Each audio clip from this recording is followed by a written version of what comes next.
Hey everybody, I'm Kat Newport. I am Conflict to Growth Navigator, Change Architect, Founder, and Author. Today's Lunch and Learn is 30 minutes about thriving on disagreements, the power of constructive conflict. Today we're going to be going over a few things, but first things first, I'm going to give you a moment to scan that QR that's just above my head there. That QR code is going to give you access to the handout that goes along with this presentation. So instead of scribbling down all those notes, if you're a note taker, there is a handout that will do that for you. So take a moment, fill out that form, grab that handout, it'll come through your email. Today, we're going to cover three main topics. So we're going to talk about intentional engagement in conflict for organizational and personal growth. We're going to talk about the foundations of open communication and how that feeds constructive conflict. And we're going to talk about leadership's crucial role in developing an organizational culture that is safe to have constructive conflict. Constructive conflict refers to the intentional engagement of diverse perspectives, ideas, or opinions within a team or an organization. The goal is to foster innovation, growth, and positive change by collaboratively approaching disagreements. That's right, working together even when you don't agree. This involves finding common ground, enhancing communication, and leveraging different viewpoints to achieve collective goals. In the realm of conflict, it's crucial to distinguish between constructive and destructive manifestations. Constructive conflict serves as a catalyst for growth and innovation, while destructive conflict can undermine collaboration and hinder progress. Constructive conflict is characterized by intentional engagement with diverse perspectives. Constructive conflict emphasizes open communication, active listening, and the identification of common ground. Conflict, in this context, is viewed as an opportunity for learning, innovation, and strengthening of team dynamics. If we look at the flip side, destructive conflict is marked by harmful communication patterns, a lack of empathy, and a focus on personal attacks rather than constructive dialogue. Destructive conflict can erode trust, stifle creativity, and create a toxic work environment. Unlike its constructive counterpart, destructive conflict can hinder progress and lead to long-term negative consequences for the organization and the team.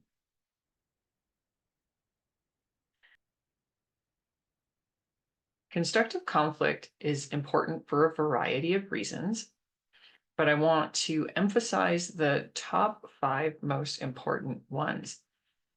Enhanced creativity and innovation. Constructive conflict fosters a diverse exchange of ideas and perspectives, sparking creativity and innovation. It further fosters an environment where unique perspectives are valued, counterbalancing groupthink or confirmation bias. Next, it helps with improved decision-making. By encouraging an open dialogue and considering multiple viewpoints, teams can make more informed and well-rounded decisions. This helps avoid potential blind spots in decision-making. It can help with team cohesion. Constructive conflict promotes a culture of trust and collaboration, strengthening the bonds within the team.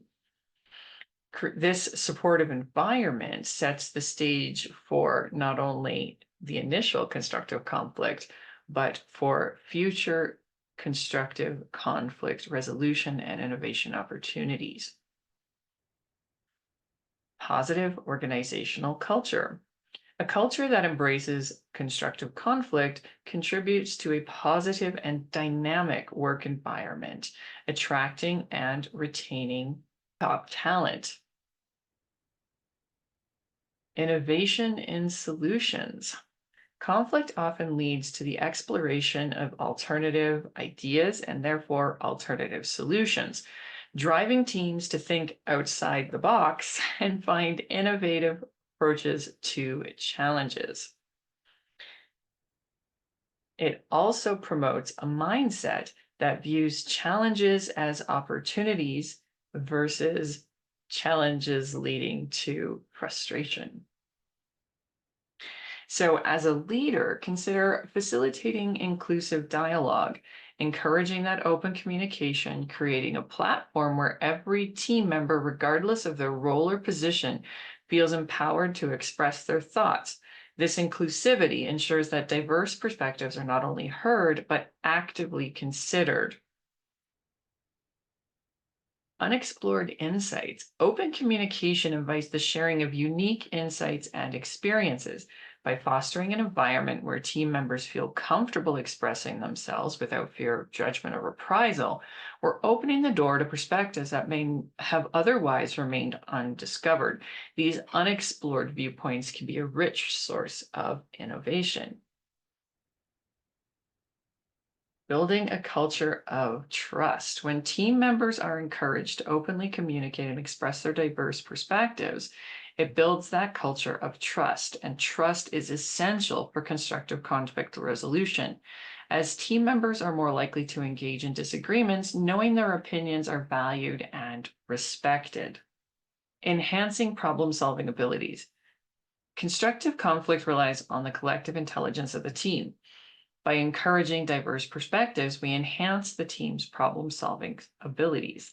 Different viewpoints bring a variety of approaches to the challenges, enriching the decision making process and leading to more robust and creative solutions. Positive environment. Open communication contributes to the overall positivity of the team environment. When individuals feel free to express themselves without fear of judgment, it fosters a positive atmosphere where conflicts are viewed as opportunities rather than obstacles. And communication helps align with the constructive conflict paradigm.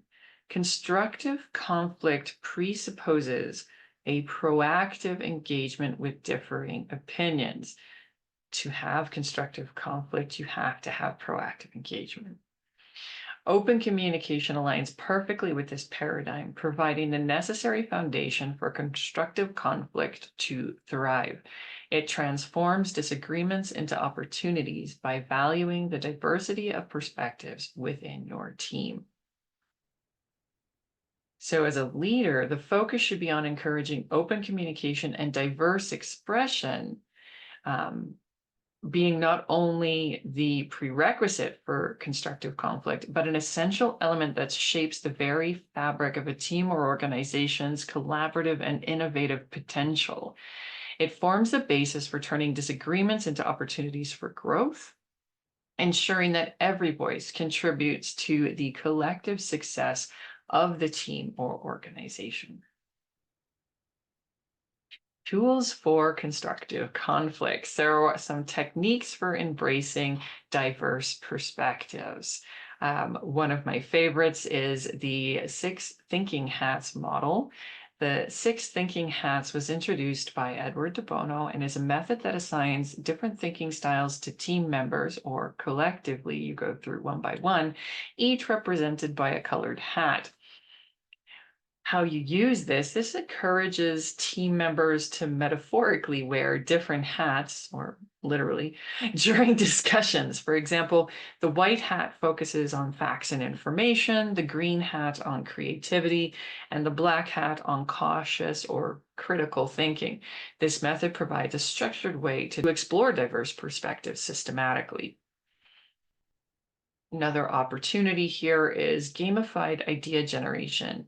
Applying gamification principles to make idea generation more engaging. Design a gamified session where team members earn points or rewards for contributing unique perspective or innovative ideas. This approach injects an element of fun into the process, fostering more creativity and an open-minded atmosphere. Creating a dynamic idea wall, either digitally or physically with sticky notes, can help evolve discussions. Using platforms where team members can continuously add, modify, or build on ideas in real time. This dynamic idea wall captures the evolution of perspectives, fostering an environment where everybody's input is valued and visible, even those folks who are a little more quiet in meetings. Anonymous idea generation allows team members to contribute without fear of judgment. This is a good route to take if you are new to constructive conflict. Implement methods such as suggestion boxes, digital platforms, where team members can submit their ideas without revealing their identity. This can be particularly useful for encouraging contributions from introverted team members. Building on the foundation of open dialogue and the diverse ideas that you've generated, the next crucial step is to actively establish common ground and shared goals. Hopefully, this was somewhat there beforehand. So, how do we do this? Well, number one, as a team, reflect on shared values. Begin by looking at core values that unite the team. Identify values that resonate with every team member, forming a bedrock of common ground. By aligning with shared values, participants build a collective understanding that transcends individual differences. Engage in a discussion to clarify the team's objectives and priorities. What are the overarching goals that everyone can rally behind? Understanding these shared aspirations provides a clear roadmap for navigating conflicts in a way that contributes to the team's collective success. Acknowledge the diversity of perspectives within the team and then actively seek connections between seemingly disparate or very different ideas. Build the bridge. Encourage participants to identify common themes or underlying principles that can serve as bridges between different viewpoints. Prompt participants to explore overlapping interests or common areas of expertise. Identifying shared competencies or interests creates a sense of camaraderie and demonstrates that despite varying perspectives, there are common threads that bind the team together. Build on the gamified and dynamic idea generation by collaborative brainstorming.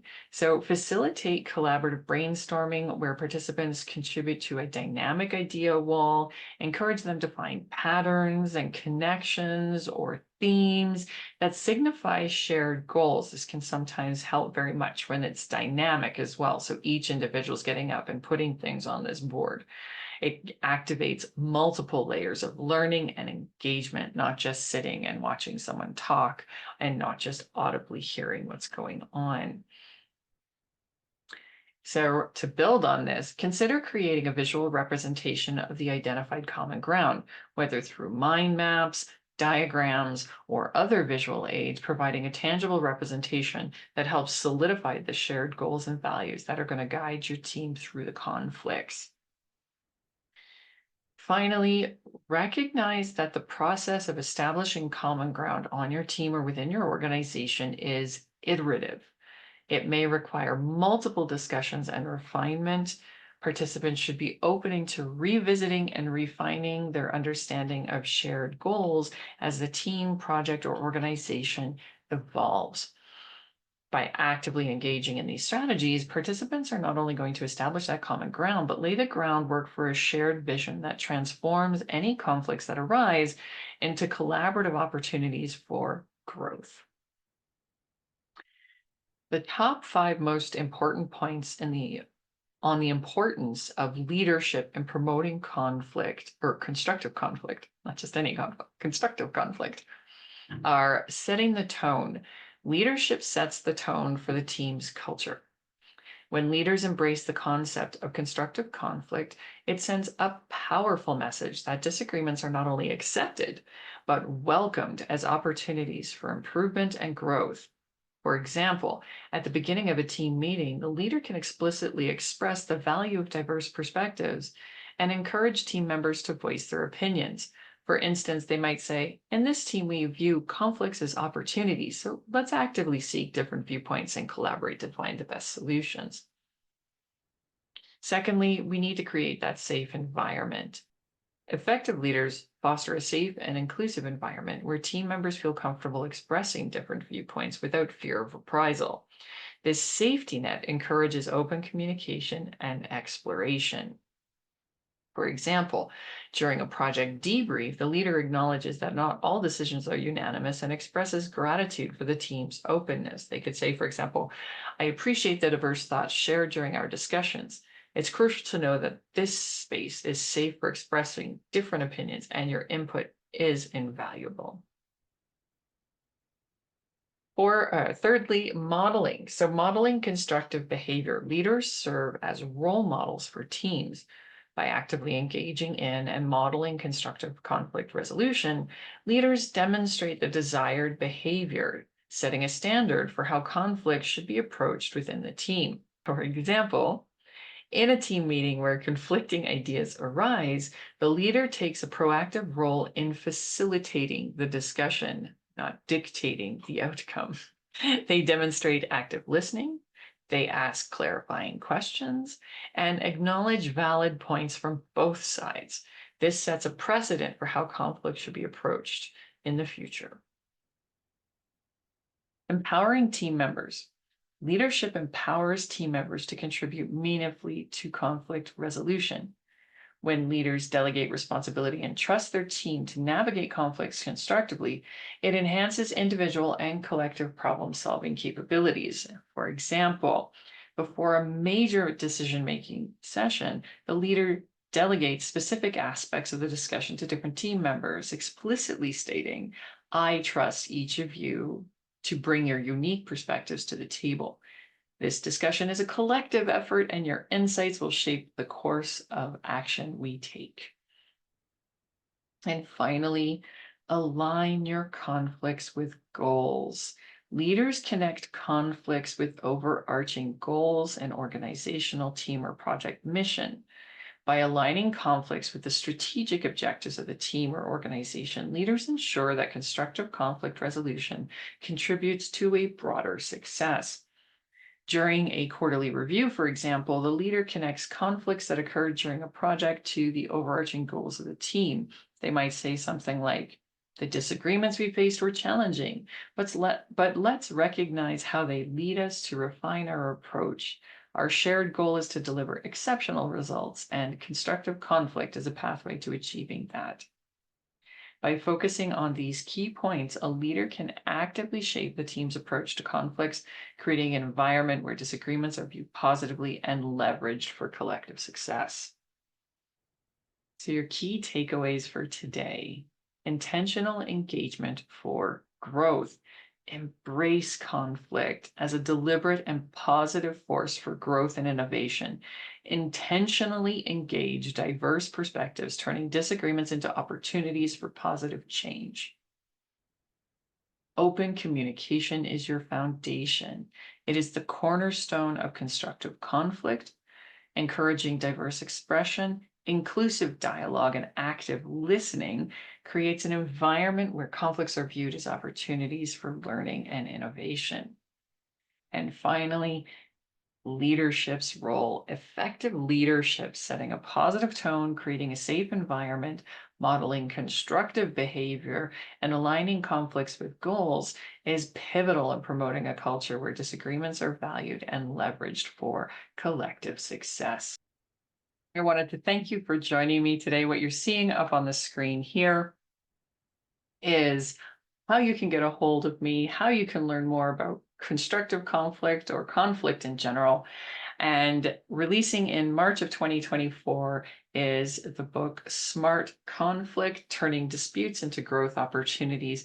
If this is interest to you, I encourage you to grab yourself a copy. So once again, thank you so much for joining me today, and I look forward to seeing you again in the future.